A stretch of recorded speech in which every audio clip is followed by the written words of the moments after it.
Hi friends, welcome to கிராமத்து பொண்ணு பிரியா. இந்த வீடியோ ஞாயிற்றுக்கிழமை காலையில் எடுத்துகிட்டு இருக்கேங்க. வாங்க இன்னைக்கு எப்படி போகுதுன்னு சொல்லிட்டு பார்க்கலாம். ஆமாக்கு இன்னைக்கு நைட் ஷிஃப்ட்டுங்க. டியூட்டிக்கு போயிட்டு 7:30 வந்துட்டாருங்க. வந்ததுக்கப்புறம் காடு ஓட்டுறதுக்காக சேடை பாய்ச்சிட்டு இருக்காங்க. சேடை பாய்க்கிறதுனாங்க ஏற்கனவே வெள்ளாம் பண்ண காட்டில் மறுபடியும் காடு ஓட்டுற மாதிரி இருந்துச்சுன்னா தண்ணி பாய்க்கணுங்க. ஏன்னா இப்போ மழை பெய்யல இல்லைங்களா, மழை பெஞ்சாதான் மழை பெஞ்சதுலேயே ஈரத்துலேயே ஓட்டிடலாங்க. மழை பெய்யாத இருக்கிறதுனால நம்ம ஈரம் இருந்தால் தான் நல்லா உழவு வருங்க. அதுக்காக தண்ணி ஃபுல்லாக பாய்க்கணுங்க. ஓசை எடுத்து போட்டு அந்த நெட்டாக வெட்டி விட்டோம்னா பாஞ்சுக்குங்க. ஏறாத இடத்துல இது மாதிரி கரையெல்லாம் திருப்பி விட்டு கட்டணுங்க. சைடில் சொரக்காய் செடி போட்டிருந்தோம் இல்லைங்களா, அதில் நிறைய காய் வச்சுருக்குங்க. இன்னும் நிறைய பிஞ்செல்லாம் இருக்குங்க. இந்த வெள்ளைப்பூண்டில் ஒரு நாளைக்கு வெட்டி வேணுங்க, நிறைய இருக்குது. அந்த மரத்துக்கு கீழே பாருங்கள் ஒரு சொரக்காய் தொங்கிட்டு இருக்கு. நிறைய பிஞ்சு இருக்குங்க. இந்த காய் கொஞ்சம் நீல காயாக இருக்குங்க. குண்டு காயும் இருக்குங்க, கரு சொரக்காயும் இருக்குது. நல்லா டேஸ்ட்டாக இருக்குங்க நம்ம காட்டு சொரக்காய். எந்த ஒரு மருந்துமே அடிக்காத இயற்கையாக விளைஞ்ச காய்ங்க. இதுக்கு எந்த ஒரு மருந்துமே அடிக்கல. ஆட்டு சாணி மட்டும்தாங்க உரமாக போட்டிருக்கோம். பாருங்க கொட்டியிருக்கோம். நம்ம வாங்கிட்டு வந்தோம் இல்லையா நர்சரியில், அந்த பப்பாளி செடியும் இங்கே வச்சுருக்குங்க. ரோஸ் செடி வீட்டுக்கு சைடில் வச்சுருக்குங்க. சொரக்காய் செடி, பீக்கஞ்செடி, புடலை செடி இதுக்கு எல்லாத்துக்குமே இது மாதிரி வேலி இருக்கிற பக்கம் போட்டு விட்டுட்டோம்னா தன்னைப்பால் அதுவே ஏறி காய் வச்சுக்கோங்க. அதுக்கு தண்ணி அதிகமாக விட தேவையில்லைங்க. வாரத்தில் ஒரு 2 டைம் மட்டும் தண்ணி கட்டினா போதுங்க. நம்ம வாழை மரமெல்லாம் இப்போ தாங்க நல்லா காய் திரண்டு வர ஸ்டார்ட் ஆகிருக்கு. தென்னஞ்செடியெல்லாம் நம்ம குட்டி குட்டியாக வச்சுருக்கோம். இப்போ வச்சு ஒரு 6-7 மாதம் தாங்க இருக்கும். காலையில் 6:30க்கெல்லாம் எழுந்தது ஃபஸ்ட்டு வேலையாக ட்ரெஸ் எல்லாம் பொறுக்கி போட்டு இன்னைக்கு காலையில் நேரமாக துணியெல்லாம் துவைச்சி முடிச்சாச்சுங்க. ஃபஸ்ட்டு ட்ரெஸ் எல்லாம் துவைச்சி முடிச்சுனாவே வீடு ஓரளவு க்ளீன் ஆகிற மாதிரி ஆயிருங்க. இதுக்கப்புறம் பாத்திரமெல்லாம் கொஞ்சம் இருக்குங்க, அதெல்லாம் எடுத்து போட்டு பாத்திரம் விலை கழுவி முடிச்சுட்டு தாங்க சமையல் வேலையை இப்போ ஸ்டார்ட் பண்ணோம். கிராமத்துலலாம் எப்பயுமே இப்படி தாங்க, ஞாயிற்றுக்கிழமைனாவே கொஞ்சம் ஸ்லோவாக இப்படி தாங்க போகும். வாசல்லாம் சுத்தமாக கூட்டி எல்லாம் க்ளீன் பண்ணி முடிச்சாச்சுங்க. ஃபஸ்ட்டு போன வீடியோ போடும்போது வாசலெல்லாம் வெங்காயம் கூட்டி வச்சுருந்தோம் இல்லைங்களா, அதெல்லாம் சுத்தமாக க்ளீன் பண்ணி அழுவுன காய் தனியாக நல்ல காய் தனியாக எல்லாம் பிரித்து கொட்டி வச்சுருக்குங்க. இதெல்லாம் இனிமேல் பட்டரை பிடிச்சி இனிமேல் பட்டரை மேலே எடுத்து போட்டு அது மேலே ஓலையை வச்சு கட்டி வச்சிட்டோன்னா விதை வெங்காயம் எப்போ தேவைப்படுதோ அப்போ எடுத்து நம்ம ஊனிக்கலாங்க வெயிலில். இந்த வேலையெல்லாம் செஞ்சிட்டு இருக்கும்போதே நம்ம வீட்டு குட்டீஸ் அவங்க 2 பேரும் ஜாலியாக விளாண்டுட்டு இருந்தாங்க. கொஞ்சம் நேரம் வெளியே தாங்க விளாண்டுட்டு இருந்தாங்க. இப்போ தான் வீட்டுக்குள்ளார வந்துட்டாங்க. ஏன்னா வெயில் இப்போ 9 மணி ஆனாவே போதுங்க, பயங்கரமாக வெயில் அடிக்க ஸ்டார்ட் ஆயிடுது. அதனால மொபைல் போட்டு கொடுத்துட்டுங்க மொபைல் உட்காந்து பார்த்துட்டு இருக்காங்க. சின்ன பாப்பாவுக்கு காலையில் நேரமாக எழுந்திரிச்சுங்க. அவளுக்கும் தலையெல்லாம் சீவி அவளே ரெடி பண்ணி விட்டாச்சுங்க. முடி கொஞ்சம் அடர்த்தியாக இருக்கிறதுனாலங்க தலை சீவாத விட்டோம்னா அப்படியே பரட்டை தலையை விரிச்சு போட்டுட்டு இருக்கிற மாதிரி விளாண்டுட்டு இருக்காங்க. காலையில் 2 பேத்துக்கு ஒரு டம்ளர் பால் சூடாக ஆற்றி சக்கரை போட்டு கொடுத்தாச்சுங்க. குடிச்சிட்டு ஜாலியாக விளாண்டுட்டு இருக்காங்க. அவங்க பசிக்குதுன்னு சொல்கிறதுக்குள்ளே நம்ம சமையல் ரெடி பண்ணுங்க. வாழைக்காரை வெட்டி வச்சது இன்னும் கொஞ்சம் பழுக்கலைங்க. வீட்டுக்குள்ளாரையும் கொஞ்சமாக வெங்காயம் கொட்டி வச்சுருக்கோம். மாமா இன்னைக்கு ஸ்டோர் இருக்குன்னு சொன்னாங்க. 9 மணிக்கிட்ட ஸ்டோர்காரண்ணாவும் போனாங்க. போனதும் மாமாவே போய் வாங்கிட்டு வந்துட்டாங்க. ஸ்டோரில் அரிசி, பருப்பு, சர்க்கரை எல்லாமே போட்டாங்க. எல்லாம் வாங்கிட்டு எடுத்து வச்சிருக்காருங்க. மணி 9 மணிக்கு மேலே ஆயிடுச்சு. இதெல்லாம் கோழிக்கு இருக்கிற அரிசிங்க. அந்த மூட்டையில் இருக்கிறதெல்லாம் நம்மளுக்கு சாப்பாட்டுக்காக வாங்கின அரிசிங்க. இந்த அரிசி தாங்க அம்மா வீட்டு காட்டில் விளைஞ்ச அரிசி. இதை நம்மளுக்கு ஒரு பெரிய மூட்டையிலேயே ஒரு மூட்டை அரிசி அம்மா கொடுத்துருக்காங்க. இந்த சைட் பாருங்க, கோழி முட்டையிடுறதுக்காக 2 கோழி போட்டி போட்டுட்டு படுத்துருக்குங்க. ஒரு கோழி முட்டைடுச்சுன்னா கண்டிப்பாக கீழே தாங்க விழும். 2 கோழியும் ஒரே இடத்துல தாங்க முட்டை வைக்கிறேன்னு சொல்லிட்டு வச்சிட்டு இருக்கு. ஒரு கோழி முட்டையிட்டதுக்கு அப்புறம் இன்னொரு கோழியை வேற இடத்துல பிடிச்சி அடைக்கணுங்க. இந்த தாருமே நம்ம தோட்டத்தில் வெட்டின தாரு தாங்க, ரஸ்தாளி பழங்க. பழம் செம்ம டேஸ்ட்டாக இருக்குங்க. மேலே இருக்க பழம் மரத்துலேயே லைட்டாக பழுத்துருந்துச்சு. அது நல்லா ஓரளவுக்கு பழுக்கணுங்க. பார்த்தா லைட்டாக பழுத்துருக்க மாதிரி இருக்குங்க. ஆனால் ஒரு ரொம்ப பச்சையாக இருக்கிற மாதிரி இருக்கும். நல்லா அழுத்தி பார்க்கும்போது நல்லா கையை வச்சு அழுத்தினோம்னா அழுத்துறலாம் லெவலுக்கு இருக்கணுங்க. அப்போ தாங்க சாப்பிட்றதுக்கு நல்லாயிருக்கும். மாமா காலையிலங்க கடைக்கு போய் மீன்லாம் வாங்கிட்டு வந்து வச்சுருக்காங்க. இனிமேல் தாங்க சமைக்கணும். மீன் சமைக்கிறதுக்கு தேவையான பொருள் எல்லாமே வாங்கிட்டு வந்து வச்சுருக்காங்க. அன்றைக்கி எங்கள் வீட்டில் ஞாயிற்றுக்கிழமை மீன் தாங்க செய்ய போகிறோம். மிக்சி நம்மளுக்கு ரிப்பேர் ஆயிடுச்சு இல்லைங்களா, அதனால மண் சட்டியில் எல்லாம் வதக்கி விட்டு வெளியே உரலெல்லாம் ஃபுல்லாக ஆட்டி அதாங்க குழம்பு வைக்கணும். இன்றைக்கி அதுக்கே கொஞ்சம் லேட் ஆகுங்க. இன்றைக்கி சாப்பிட்றதுக்கு ரொம்ப லேட் ஆகும்னு நினைக்கிறேங்க. மாவு கரைச்சி வச்சுருக்கேங்க. இட்லி தாங்க ஊற்றணும். இட்லி ஊற்றுடுங்க, ப்ளஸ் சாப்பாடு கொஞ்சமாக வச்சு விட்டுட்டா சாப்பாடு சாப்பிட்டுக்குவாங்க. மீன் வாங்கிட்டு வந்து வச்ச கவரோடு இருக்குங்க. இப்போ தாங்க க்ளீன் பண்ணி முடிச்சு சமைக்கலாம்னு சொல்லி வந்தேன். அதுக்குள்ளே குட்டி போய் பாருங்கள் எல்லாம் கிளச்சி போட்டான்.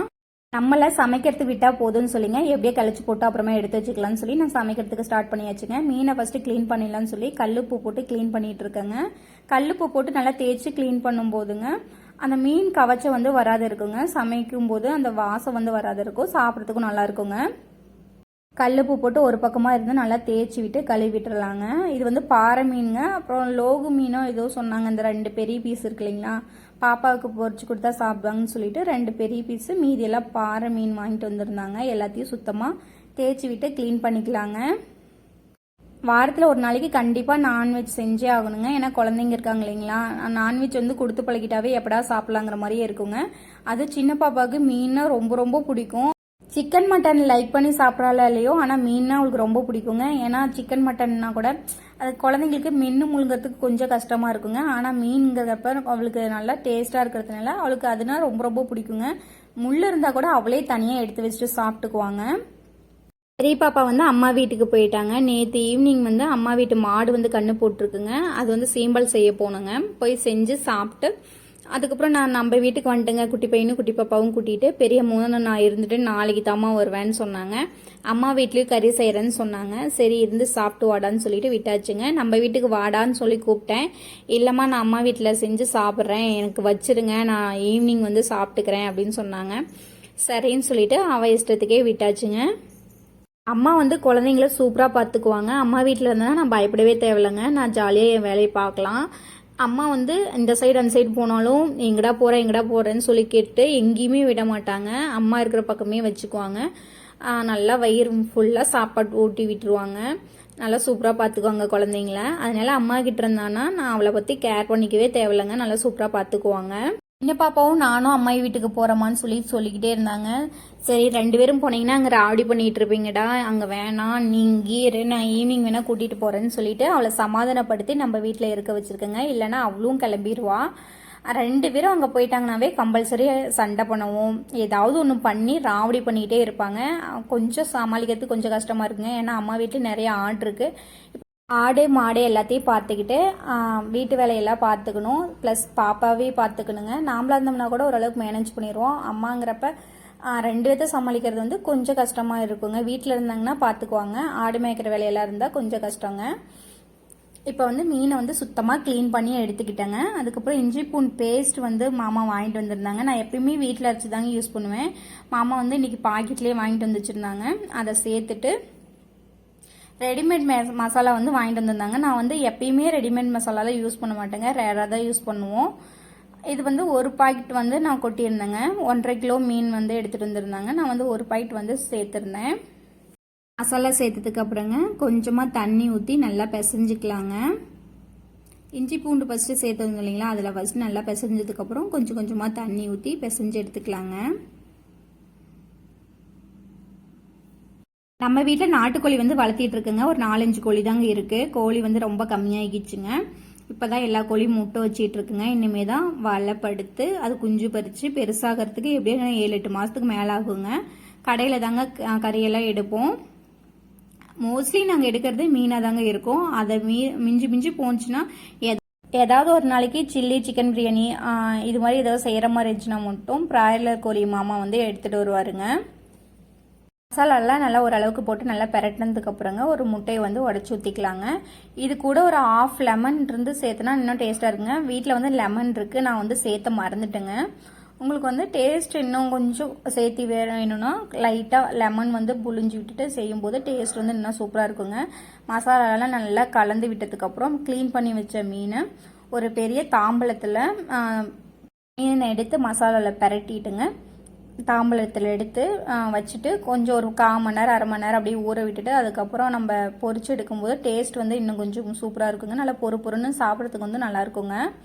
இன்றைக்கி வந்து அத்தை லீவுங்க. அத்தை வந்து ஆட்டு கொஞ்சம் பில்லு இழுத்துட்டு வரேன்னு சொல்லிட்டு பில்லு இழுக்கிறதுக்காக காட்டுக்கு போயிட்டாங்க. அத்தை விட்டுட்டு இருந்தாங்கனாவே எனக்கு கொஞ்சம் ஃப்ரீயாக இருக்குங்க. ஏன்னா குழந்தைங்கள பார்த்துக்குவாங்க. இல்லைன்னா இது மாதிரி ஆட்டுக்கு இது பில்லு இல்லை அப்படின்னா ஆட்டுக்கு பில்லு இழுத்துட்டு வந்து கொடுப்பாங்க. இது மாதிரி ஏதாவது ஒரு வேலை செய்வாங்க. பெரியவங்க விட்டுட்டு இருந்தாங்கனாவே அது தனிதாங்க.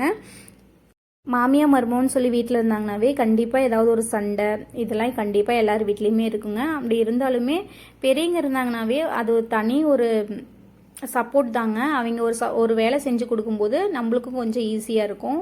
இன்றைக்கி பாருங்கள், இந்த வேலையெல்லாம் முடிக்கிறதுக்கே எனக்கு மணி 11 மணிக்கு மேலே ஆயிடுச்சு. சாப்பாட்டு வேலையெல்லாம் முடிக்கிறப்போ அத்தை வந்து பில்லு இழுத்துட்டு வந்து போட்டுருவோம். சாப்பிட்டு முடிச்சுட்டு கொஞ்ச நேரம் மட்டும் ஆட்டை மேய்ச்சிட்டு வந்து அந்த பில்லை எடுத்து போட்டு வயிறு நம்பிட்டேங்க. வேலை வந்து ரொம்ப ஈஸியாக இருந்துச்சு. அதே அத்தை இன்றைக்கி வேலைக்கு போயிருந்தாங்கன்னா நான் இன்றைக்கி சமையல்லாம் எந்நேரம் செஞ்சு முடித்தாலும் ஆடு வந்து 2 மணி நேரம் மட்டும் மேய்க்கணுங்க. ஏன்னா இப்போ வந்து பில்லெல்லாம் ஃபுல்லாக வறண்டு போச்சுங்க காடு. ரொம்ப நேரம் ஆடு மேய்க்கிற மாதிரி இருக்குது. இன்றைக்கி குழந்தைங்களும் ஸ்கூலில் லீவுங்கிறதுனால குழந்தைங்களையும் பார்த்துட்டு ஆடு மேய்க்கிறது வந்து கொஞ்சம் கஷ்டமாக இருக்குங்க. இன்றைக்கி அத்தை வீட்டில் இருக்கும், கொஞ்சம் ஈஸியாக இருந்துச்சுங்க. நேற்றே நானும் அத்தையும் பிளான் பண்ணி வச்சுருந்தேங்க. இன்றைக்கி வந்து நாட்டு கோழி செஞ்சு சந்தவும் செய்யலான்னு சொல்லிட்டு அத்தை சொல்லிட்டு இருந்தாங்க. நான் அதுக்காக பிளான் பண்ணி வச்சுருந்தேங்க. ஆனால் இவர் எங்கிட்ட கடைக்கு போகிறேன்னு சொல்லவே இல்லைங்க. அவர் பாட்டுக்கு போயிட்டு மீன் வாங்கிட்டு வந்து கொடுத்துட்டாரு. சரி, இதை இன்றைக்கி சமைச்சிடலாம், அடுத்த வாரம் பேசிக்கலான்னு சொல்லிட்டு விட்டாச்சுங்க. இப்போ மீன்லாம் மசாலாவில் பரட்டி நல்லா காய விட போகிறேங்க. இது ஒரு அரை மணி நேரம் மட்டும் நல்லா காயிட்டுங்க. அதுக்குள்ளே மீன் குழம்புக்கு தேவையான மசாலாலாம் ரெடி பண்ணிடலாங்க. தக்காளி வந்து 2 தக்காளி எடுத்துக்கிட்டேங்க, 2 பச்சை மிளகாய், இஞ்சி பூண்டு வந்து கொஞ்சமாக எடுத்து வச்சுக்கிட்டேங்க. என்னதான் பாக்கெட் இஞ்சி பூண்டு சேர்த்தாலும் எனக்கு அது டேஸ்ட் வந்து அந்தளவுக்கு பிடிக்கிறதே இல்லைங்க. நார்மலாக நம்ம வீட்டில் அரைச்சி செய்கிறது தான் எனக்கு வந்து டேஸ்ட் ரொம்ப பிடிக்குங்க. நான்வெஜ் எல்லாம் அதிகமாக செஞ்சாவே எப்பயுமே நாங்கள் மண் சட்டியில் தாங்க செய்வோம். ஏன்னா அந்த டேஸ்ட் தான் மாமாவுக்கும் ரொம்ப பிடிக்கும், எங்களுக்குமே ரொம்ப பிடிக்குங்க. இன்றைக்கி மண் சட்டியிலே குழம்பு வச்சிடலான்னு சொல்லிட்டு ஃபஸ்ட்டு சின்ன வெங்காயம் வந்து ஒரு 10-15 சின்ன வெங்காயம் இருக்குங்க, கட் பண்ணி வச்சுருந்தேன். அதையும் சேர்த்து அது கூட 2 தக்காளியை சேர்த்து நல்லா வதக்கலாங்க. இது கூட 2 பச்சை மிளகாய், அதுக்கப்புறம் இஞ்சி பூண்டு பேஸ்ட்டு 2 டேபிள் ஸ்பூன் வந்து இஞ்சி பூண்டு பேஸ்ட் சேர்த்துக்கலாங்க. இஞ்சி பூண்டு பேஸ்ட் நம்ம வீட்டில் இல்லைன்னா ஒரு துண்டு வந்து இஞ்சியும் ஒரு 2-3 பூண்டு சேர்த்துக்கோங்க. பூண்டு விலை வந்து இப்போ கொஞ்சம் அதிகமாக வைக்கிறதுனால பூண்டு வந்து நான் கொஞ்சம் கம்மியாக சேர்த்துருக்கேங்க. கொஞ்சமாக எண்ணெய் ஊற்றி நல்லா வதக்கி விட்டுக்கலாங்க. ஃபஸ்ட்டு அடுப்பு வந்து சிம்மில் வச்சு விட்டுட்டுங்க. நம்ம செக்கில் ஆட்டி ரொம்ப நாள் ஆச்சுங்க, அதனால ரொம்ப குப்பையண்டி போச்சு. அதெல்லாம் போய் சுத்தமாக கழுவிட்டு வந்துடலான்னு சொல்லிட்டு அப்பப்போ கிளறி விட்டுட்டு போய் செக்கையை ஃபுல்லாக சுத்தமாக கழுவி முடிச்சுட்டு வந்தாச்சுங்க. இது கூடவே கொஞ்சமாக கறிவேப்பிலை மட்டும் சேர்த்திங்க நல்லா வதக்கி விட்டுட்டுங்க. பாருங்கள், எண்ணெய் நல்லா பிரிஞ்ச ஓரளவுக்கு நல்லா வதக்கி விட்டுட்டேன். இந்த ஸ்டேஜில் ஒரு டேபிள் ஸ்பூன் வந்து மஞ்சத்தூள் சேர்த்துக்கலாங்க. உங்ககிட்ட குழம்பு மிளகாய் தூள் இருந்துச்சுன்னா தேவையான அளவுக்கு குழம்பு மிளகாய் தூள் வந்து சேர்த்துக்கோங்க. எங்ககிட்ட குழம்பு மிளகாய் தூள் இருக்கிறதுனால சேர்த்துக்கிட்டுங்க. குழம்பு மிளகாய் தூள் இல்லை அப்படின்னா ஒரு டேபிள் ஸ்பூன் வந்து மஞ்சத்தூள் சேர்த்துக்கோங்க. 1.5 டேபிள் ஸ்பூன் வந்து மிளகாத்தூள் சேர்த்துக்கோங்க. 3 டேபிள் ஸ்பூன் வந்து தனியார் தூள், 1 டேபிள் ஸ்பூன் வந்து கரம் மசாலா தூள் சேர்த்துக்கோங்க. இந்த அளவு வந்து கரெக்டாக இருக்குங்க. குழம்பு வந்து நல்லா டேஸ்ட்டாக இருக்குங்க. உங்களுக்கு எந்த அளவுக்கு வேணுமோ அந்த அளவுக்கு வந்து ஆல்டர் பண்ணிக்கோங்க அளவு மட்டும். ஒரு 4-5 பல் மட்டும் சின்ன பல்லில் தேங்காய் வந்து சேர்த்துக்கிட்டேங்க. சேர்த்து இது நல்லா ஆறத்துக்குள்ளே செக்கு பாருங்கள் எந்த அளவுக்கு சுத்தமாக கழுவிட்டுருக்கேன்னு சொல்லிட்டு. செக்கு வந்துங்க அம்மா வீடு எடுத்து கொடுத்துருந்தாங்க. மிக்சி இருக்கும்போது எதுக்குமா செக்குன்னு சொல்லிட்டு நான் கேட்டுட்டு இருந்தேங்க. ஒரு நாளைக்கு கரண்ட் இல்லை, மிக்சி ஏதாவது ரிப்பேருங்கிறப்ப கண்டிப்பாக செக்கு யூஸ் ஆகும்னு சொல்லிட்டு அம்மா வந்து இந்த செக் வந்து வாங்கி கொடுத்துருந்தாங்க. இது வந்து ஏதாவது ஒரு அப்போதாங்க யூஸ் பண்ணுவேன், அதிகமாக வந்து யூஸ் பண்ணுறதில்ல. ஏன்னா நம்ம அவசரமாக சமைச்சிட்டு இருக்கிறப்ப இதில் ஆட்டி சமைக்கிறதுக்கு வந்து நேரம் இல்லைங்க. ஆனால் இதில் ஆட்டி சமைச்சோம்னா குழம்பு வந்து ரொம்ப ரொம்ப டேஸ்ட்டாக இருக்குங்க. குழம்பு வந்து சீக்கிரமாக கெட்டும் போகாதுங்க. மசாலாலாம் நல்லா சூடாயிருச்சுங்க. இப்போ வந்து செக்கில் வந்து சேர்த்துக்கிறாங்க. நான் இந்த ஆட்டலான்னு சொல்லி வந்து உட்காருவங்க, குட்டி பையனும் வந்து உட்காந்துக்கிட்டான். மசாலா எங்கடா தம்பி கண்ணில் அடிச்சிட போகுதுன்னு சொல்லிட்டு எனக்கு பயமாகவே இருந்துச்சுங்க. அவன் கையை கீது வச்சிருவானோன்னு என்னமோன்னு சொல்லிட்டு பயமாகவே இருந்துச்சுங்க. அவன் பக்கத்தில் உட்காந்துட்டு கம்முனே இல்லைங்க. நானும் ஆட்டுறமான்னு சொல்லிட்டு அவனும் இடையில பிடிச்சி ஆட்டிட்டு பண்ணிட்டு இருந்தான். கொஞ்ச நேரத்தில் அவனை வச்சுட்டு ஆட்டன்றதுக்குள்ள எனக்கு ரொம்ப பயமாயிடுச்சு. ஏன்னா குழந்தைங்களா, அவங்களுக்கு இன்னும் நல்லா விவரம் தெரியலங்க. பாருங்க, மூஞ்சி வந்து பக்கத்தில் கொண்டாரான். இது சாந்திக்குது அவன் கண்ணில் பட்டுருச்சுன்னா அவ்வளோதாங்க. ஒரு தேங்காய் எடுத்துட்டாங்க, அதில் வந்து அந்த மிளகாத்தூள்லாம் போட்டோம் இல்லைங்களா, அது நல்லா காக்கும். அதை பிடுங்கி தூர எரிஞ்சிட்டேங்க. குழந்தைங்கள பக்கத்தில் வச்சுட்டு இது மாதிரி வேலையெல்லாம் செய்யும் போது எங்கடா குழந்தைங்க இது கை வச்சுட்டாங்களான்னு சொல்லிட்டு அவங்களையும் பார்த்துக்கிட்டே நம்ம வேலை செய்யணுங்க. இப்போ பாருங்க, நான் ஆட்டிட்டு இருக்கேன், குட்டி பையனும் ஆட்டுறானாங்க. அங்கே பாருங்க என்ன மாதிரி சேட்டை பண்ணிட்டு இருக்கான்னு சொல்லிட்டு. நம்ம குட்டி பையன் வந்து பயங்கர துருன்னு ரொம்ப ஆக்டிவாக இருப்பாங்க. நம்ம எந்த வேலை செஞ்சாலும் சரிங்க, அதில் வந்து கொஞ்ச நாச்சும் அவன் வாங்கி செய்யலைன்னா அவன் கொஞ்சம் திருப்தியாகவே இருக்காதுங்க. ஏதாவது ஒன்று நம்ம கூட ஹெல்ப் பண்ணிட்டு அப்படி தாங்க ஏதாவது பண்ணிகிட்டே இருப்பான். ஒரு கொஞ்ச நேரம் ஆடினாவே போதுங்க, நல்லா மஞ்சிரும். இப்போ பாருங்க, சூப்பராக மஞ்சிருச்சு. குழம்பு வந்து கொஞ்சம் காரசாரமாக தாங்க வைக்க போகிறேன். நான் தண்ணி எடுத்துகிட்டு வரலான்னு சொல்லிட்டு வீட்டுக்கு போயிட்டேங்க. அதுக்குள்ளே பாருங்கள் குட்டி பையனை என்ன வேலை பண்ணிகிட்டு இருக்கான்னு சொல்லிட்டு. வெங்காயம் தேங்காயெல்லாம் சேர்த்துருந்தோம் இல்லைங்களா, அதை வந்து 2-3 டைம் கல்லில் வச்சு நல்லா கொட்டிட்டு அதுக்கப்புறம் ஆட்டினோம்னா ரொம்ப ஈஸியாக மஞ்சிருங்க. குட்டி பையன் வந்து பக்கத்துலேயே இருக்கிறதுனால அவன் கண்ணில் பட்டுரும் கொட்டினான்னு சொல்லிங்க நான் அப்படியே ஆட்டிகிட்டு இருந்தேங்க. குட்டி பையன் வந்து கொஞ்சம் நேரம் உட்காந்து பார்த்துட்டு அதுக்கப்புறம் எந்திரிச்சு உள்ளே போயிட்டாங்க. நான் வந்து ஸ்பீடாக ஆட்டலாம், டைம் ஆயிடுச்சுன்னு சொல்லிட்டு ஆட்டிகிட்டு இருக்கேங்க. ஒரு 10 நிமிஷம் ஆடினா போதுங்க, சூப்பராக மஞ்சிரும். அடியில் இருக்கிறதெல்லாம் ஒரு டைம் மேலே எடுத்து போட்டு அந்த மையத்தில் சைடில் விட்டு விட்டு வச்சோம்னா சீக்கிரம் வந்து மஞ்சிருங்க. குட்டி பையன் எந்திரிச்சு போயிட்டால, 2 தட்டு தட்டிட்டு அதுக்கப்புறம் ஆட்டலான்னு சொல்லி தட்டி தட்டி ஆட்டிகிட்டு இருந்தேங்க. கொஞ்ச நேரத்தில் மாமா வந்து வீட்டுக்கு வந்துட்டாரு. மாமா வரும், சரி கொஞ்சம் ஆட்டி கொடுக்குறீங்களான்னு சொல்லிட்டு கேட்டேங்க. அவர் சரின்னு சொல்லிட்டு அவரும் கொஞ்சம் ஆட்டி கொடுத்தாருங்க. செக்கில் வந்து ஆட்டிகிட்டே இருந்தோம்னா சரியாயிருங்க. புதுசாக ஆட்டுறப்ப கொஞ்சம் கை வலிக்கிற மாதிரியே இருந்துச்சுங்க. அந்த கை எங்கடா உள்ளே கொடுத்துருமோன்னு சொல்லிட்டு அதுவும் லைட்டாக பயமாகவே இருந்துச்சு. அப்படியே ஆட்டிகிட்டு இருந்தேங்க. எனக்கு ஒவ்வொருத்தர் வந்து இப்படி ஆட்டாட்டவே தள்ளி விட்டுட்டே ஆட்டுவாங்க. எனக்கு வந்து அது கொஞ்சம் பயங்க. அதனால நிறுத்தி தள்ளி விட்டுட்டே நானும் ஆட்டிகிட்டு இருந்தேங்க. எங்கள் அம்மாயெல்லாம் இப்படி செக்கில் ஆட்டி தாங்க குழம்பு வைப்பாங்க, அவ்வளோ டேஸ்ட்டாக இருக்குங்க. அவங்க எப்பயுமே செக்கில் தாங்க ஆட்டுவாங்க. மிக்ஸி இருந்தாலுமே அவங்க வந்து மிக்ஸி வந்து கொஞ்சம் கூட யூஸ் பண்ணவே மாட்டாங்க.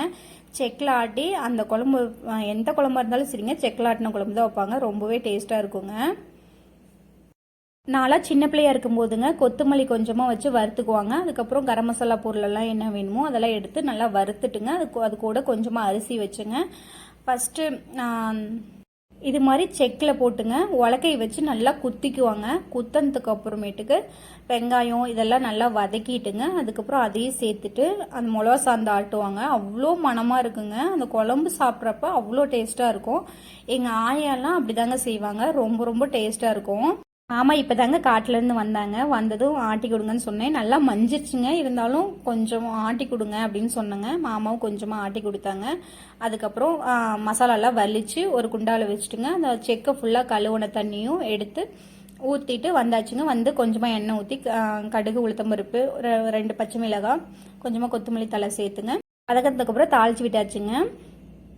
மீன் மசாலா தடவை வச்சுருந்தோம் இல்லைங்களா, நல்லா காஞ்சிருச்சு. இப்போ வந்து தோசைக்கல்லும் நல்லா காஞ்சிருச்சுங்க. கொஞ்சமாக எண்ணெய் ஊற்றிங்க பொரிக்க ஸ்டார்ட் பண்ணிடலாங்க. எப்பயுமே மீனை வந்து எண்ணெயில் போட்டு பொரிக்கிறத விட இது மாதிரி கல் மீன் மாதிரி போட்டு சாப்பிட்டோம்னா டேஸ்ட் வந்து இன்னுமே நல்லா சூப்பராக இருக்குங்க. எண்ணெய் வந்து அதிகமாக குடிச்சு ஒரு மாதிரி மொரன்னு போன மாதிரி இருக்கும் இல்லைங்களா, அது மாதிரியெல்லாம் போகாதுங்க. இப்படி செய்கிறப்ப நல்லா டேஸ்ட்டாக இருக்குங்க. இப்போ வந்து மீன் குழம்புக்கு வந்து மசாலாலாம் நல்லா கொதிச்சிருச்சுங்க. இந்த ஸ்டேஜில் புளி வந்து கொஞ்சமாக கரைச்சி ஊற்றிடலாங்க. கரைச்சி ஊற்றிட்டு அதுக்கப்புறம் மீன் பீஸையும் போட ஸ்டார்ட் பண்ணியாச்சுங்க. மீன் குழம்புக்கு சேர்க்கறதுக்காக மீன் தலையும் அதுக்கப்புறம் வால் இது மாதிரி எல்லாம் கழிச்சு வைப்போம் இல்லைங்களா, பொரிக்க முடியாத இருக்கிறதெல்லாம் குழம்புல சேர்த்து நல்லா கொதிக்க விட்டுறலாங்க. இதெல்லாம் நல்லா குழம்புல ஊறிங்க. நாளைக்கு சாப்பிடும்போது டேஸ்ட் வந்து இன்னுமே நல்லா இருக்குங்க. நாளைக்கு தான் நம்மளுக்கு மீன்லாம் இன்னைக்கு அந்த பொரிச்சது சாப்பிட்றப்ப குழம்புல இருக்கிற மீன் சாப்பிட்றதுக்கு அந்த அளவுக்கு பிடிக்காது இல்லைங்களா, அதனால தலையெல்லாம் மட்டும் அதில் சேர்த்து குழம்பு வச்சாச்சுங்க. இப்போ வந்து மீனும் நல்லா பொரிஞ்சிட்ருங்க. ஒரு 3 பீஸாக போட்டு ஃபஸ்ட்டு பொரிச்சு எடுத்துட்டு சாப்பாடும் ஒரு குக்கரில் வச்சு விட்டுட்டுங்க. எல்லாம் ரெடி ஆயிடுச்சு. இப்போ சாப்பிட்லான்னு சொல்லிட்டு எல்லாம் அறுத்தாந்து வச்சுங்க. எல்லாம் சேர்ந்து சாப்பிட ஸ்டார்ட் பண்ணிட்டுங்க. அத்தைக்கு வந்து பரிமாறி வச்சுருக்கேன். அத்தை வந்து வெளியே கை கழுவிட்டு வரேன்னு சொல்லிட்டு வெளியே வெயிட் பண்ணிட்டு இருக்காங்க. மாமாவுக்கும் சாப்பாடு போட்டு வச்சுட்டுங்க. குட்டி பையனுக்கும் தனியாக அவனுக்கும் குட்டி ஏலைங்க. எல்லாரும் சேர்ந்து சாப்பிட ஸ்டார்ட் பண்ணியாச்சுங்க. மணி 11:30 ஆயிடுச்சுங்க. இன்னைக்கு ரொம்ப ரொம்ப லேட்டுங்க. குட்டி பையன் வந்து அவனுக்கு ஒரு இட்லி வேணும்னு சொல்லி கேட்டான்னு அவனுக்கு ஒரு இட்லி ஒரு மீன் பீஸ் வச்சாச்சுங்க. குட்டி பையனுக்கு வந்து நாங்கள் தாங்க முள் வந்து எடுத்து விடணும். இருந்தாலும் அவனுக்கு தனியாக இலை கேட்குறான்னு சொல்லிட்டு இலையில வந்து எடுத்து வச்சுருக்கேங்க. மீன் குழம்பு வந்து அல்டிமேட்டாக இருந்துச்சுங்க. மண் சட்டியில் வறுத்துட்டு செக்கில் நல்லா ஆட்டிட்டு மறுபடியும் மண் சட்டியிலேயே வந்து தாளித்து விட்டு கொதிக்க விடவுங்க. குழம்பு வந்து அவ்வளோ டேஸ்ட்டாக இருந்துச்சுங்க.